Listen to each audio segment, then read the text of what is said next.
오사스 챔버스 주님은 나의 최고봉 11월 18일입니다. 오늘 말씀의 제목은 진정한 자유함입니다.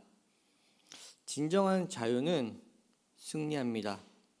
본문 32절에서 우리 예수님은 진리를 알지니 진리가 너희를 자유롭게 하리라 라고 말씀합니다. 진리가 우리를 자유롭게 한다고 분명히 예수님께서 말씀하셨습니다. 여기서 말하는 진리는 말씀이고 말씀은 예수님 자신입니다. 즉 예수님을 아는 자들은 자유롭게 됩니다. 오늘 본문 33절을 보면 유대인들은 자신들이 아브라함의 자손이고 남의 종이 된 적이 없다라고 당당하게 주장합니다. 그러나 예수님은 죄를 범하는 자마다 죄의 종이다 라고 죄에 대한 말씀을 하십니다. 즉 예수님과 예수님을 믿는 유대인들과 관점이 달랐다는 것을 알 수 있습니다. 주목해 봐야 할 것은 본문 말씀은 예수를 믿는 유대인들과 예수님과의 대화였다는 것입니다. 세상과 예수님과 관점이 다름은 당연한 일입니다. 그러나 여기서 우리에게 경고하고 있는 것은 예수를 믿음에도 그럼에도 예수님과 시선이 다를 수 있다는 것입니다. 성도님들은 어떠신가요? 교회 나오신다고 안심되시나요? 구원받았다고 안도하고 계시나요? 우리는 예수 그리스도를 믿는 자임에도 그럼에도 예수님과 시선이 다를 수 있다는 것에 주목해야 합니다. 그렇기에 우리는 예수 그리스도와 시선이 같은지 자신을 되돌아보고 항상 점검해 봐야 하는 것입니다. 예수님이 오시기 전 구약시대가 마치고 예수님은 그 후 400년 정도가 지난 시점에 이 땅에 오십니다. 즉 구약이 마치고 예수님이 탄생하기까지 대략 400년이라는 시간이 흐릅니다. 신약의 처음인 마태복음은 예수님의 족보로 시작합니다. 즉 신약 성경은 예수님의 족보로 시작한다는 말씀입니다. 또한 예수님의 족보는 아브라함부터 시작합니다.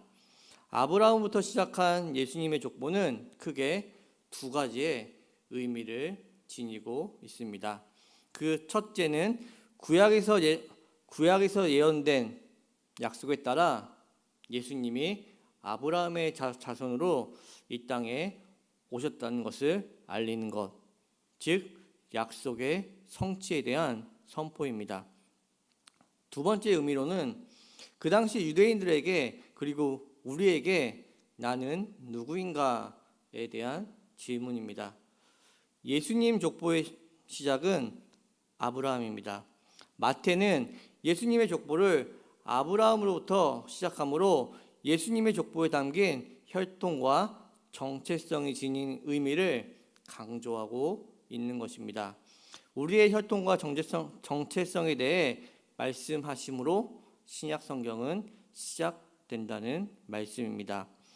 하나님은 약속의 성취로 아브라함의 자손으로 예수 그리스도를 이 땅에 보내십니다. 그 당시 이스라엘은 로마의 지배를 받으며 엄청난 변화를 겪고 있었습니다. 또한 이러한 와중에 예수님을 따르는 유대인들은 다른 유대인들에게 반대를 받았고 핍박을 당했습니다. 그렇기에 그들에게 나는 누구인가에 대한 문제는 중요했습니다. 이에 성경은 그들이 예수 그리스도 안에 있는 자신을 발견하도록 아브라함의 족보로부터 오신 예수님을 소개함으로 신약 성경을 시작하고 있습니다. 성경에서 얘기하고자 하는 바는 단순한 혈과 육의 문제가 아닙니다. 히브리서 11장 8절에서는 아브라함이 믿음으로 하나님의 부르심을 받을 때 순종하여 나아갔다라고 말씀합니다. 또한 히브리서 11장 17절에서는 아브라함이 믿음으로 외아들 이삭을 바쳤다라고 말합니다. 그리고 사도 바울은 로마서 4장 3절에서 성경이 무엇을 말하느냐? 아브라함이 하나님의 믿음에 그것이 그에게 의로 여겨진 바 되었느니라 라고 아브라함이 하나님의 자녀 백성됨은 혈육이 아닌 믿음이라고 말씀합니다. 그러므로 그리스도인의 정체성은 무엇이겠습니까? 그것은 믿음의 공동체입니다. 성경은 예수님을 통해 자신의 정체성을 새롭게 발견하라고 말씀합니다. 예수님의 족보를 통해 우리의 정체성을 알라고 마태는 말하고 있는 것입니다. 우리가 예수님을 믿음으로 우리는 나음을 입었습니다. 하나님 약속의 성취로 우리는 예수님의 혈통이 되었습니다. 우리의 정체성은 그분의 자녀가 된 것이고 하나님의 특별한 약속을 받은 자들이라는 것입니다. 하나님의 약속은 이미 예수 그리스도를 통해 성취되었습니다. 또한 완전하고 완벽하게 성취될 것입니다. 여기서 약속이라 함은 우리를 죄로부터 건져 주심입니다. 다른 말로 우리는 생명이 허락된 자로 구원받은 하나님 그분의 자녀가 되었다라는 사실입니다. 이전에 우리는 진노의 자녀였고 하나님의 원수된 자리에 있었습니다. 그러나 이제 예수 그리스도를 통해 우리는 생명을 얻었고 예수님을 아는 것이 허락된 자들이 되었습니다. 또한 우리는 진리이신 예수님을 알게 되므로 진정한 자유를 누리는 자가 되었습니다. 그러므로 오스왈드 챔버스 목사님은 오늘 묵상집에서 구세주는 당신을 죄로부터 자유케 합니다 라고 말하고 있습니다.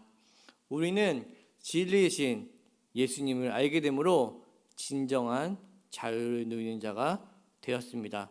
그러면 예수님을 안다라는 것은 무엇일까요? 여러분들은 예수님을 안다라는 것을 무엇이라고 생각하시나요? 바울은 그의 고백을 이렇게 합니다. 내가 그리스도와 함께 십자가에 못 박혔나니 그런즉 이제는 내가 사는 것이 아니요 오직 내 안에 그리스도께서 사는 것이라.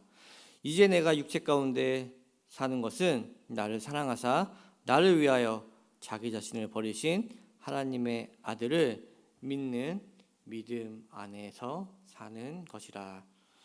아멘. 바울은 교만하고 자존심이 강한 유대인 중에 유대인이었습니다. 바리새인 중에 바리새인들 중에 바리새인이었습니다. 그런 그가 그리스도와 함께 못 박혀 죽었다라고 고백합니다. 그는 이전의 자신의 삶이 새로운 삶으로 변화되었음을 갈라디아서 2장 20절에서 고백하고 있는 것입니다.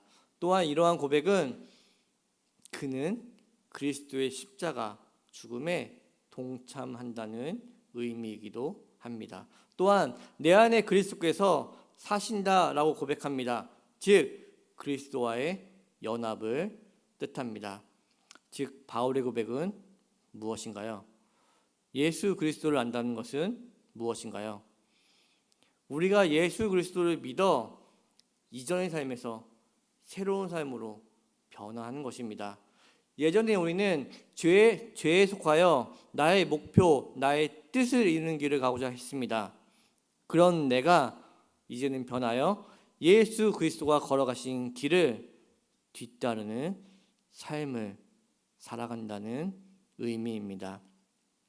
이로 인해 하나님의 엄청난 영향을 가진 우리는 하나님의 형상을 회복해 나가게 됩니다. 그것은 하나님의 연합됨의 결과입니다. 이것이 하나님의 뜻이며 우리를 향한 그분의 계획입니다. 이는 우리의 의지나 노력으로 될 수 없습니다. 우리의 의지나 노력이 우선시 될 수 없다라는 말씀입니다. 우리가 능력을 소유함으로 이러한 것들이 이루어지지 않습니다. 우리의 길은 성령 하나님께서 소원을 두고 인도하십니다. 그분이 소원을 두고 우리를 행하게 하실 것입니다.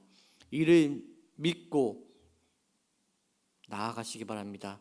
구원받은 하나님의 자녀로 예수 그리스도께서 걸어가신 길을 따르는 변화된 제자의 삶을 살아가십시오. 그리고 그분과 연합된 그분의 자녀로 진정한 자유함을 누리시길 바랍니다. 진정한 자유 안에 거하는 귀한 그리스도인 세움누리교회 성도님들 되시길 주님의 이름으로 축복합니다.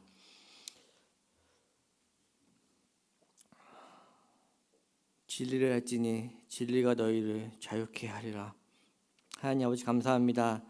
죄에 속한 우리에게 뜻을 세우시고 예수 그리스도를 통하여 죽음에서 생명으로 건져내어 주시고 성령 하나님으로 인해 소원을 품어 우리를 행하게 하심을 감사합니다.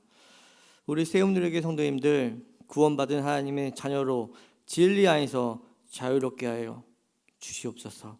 자유로 온전히 누리는 귀한 그리스도인 되게 하여 주시옵소서. 예수 그리스도를 통하여 하나님과 연합되게 하여 주시고 성도님들의 삶을 통하여 그리고 성도님들의 삶이 하나님의 형상이 회복되는 현장이 되게 하여 주시고 하나님의 형상이 회복되는 나날이 되도록 인도하여 주시고 보호하여 주시옵소서. 이 모든 말씀 우리 주 예수님의 이름으로 기도드립니다. 아멘.